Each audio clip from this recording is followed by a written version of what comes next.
An earnings report can affect a share price in minutes. But why do some good reports lead to price drops, while seemingly bad news can sometimes boost a stock price?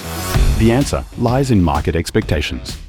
Following an earnings announcement, stock prices move based on how actual results compare to market and analyst expectations.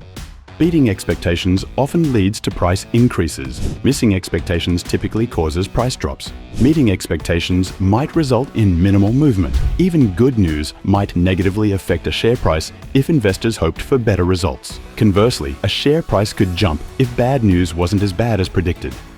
The share price isn't the only factor impacted by earnings announcements. Following an announcement, trading volume can increase, resulting in higher liquidity and greater price volatility.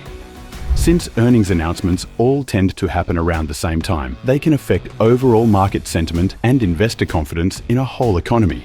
Earnings announcements can even attract or deter foreign investments.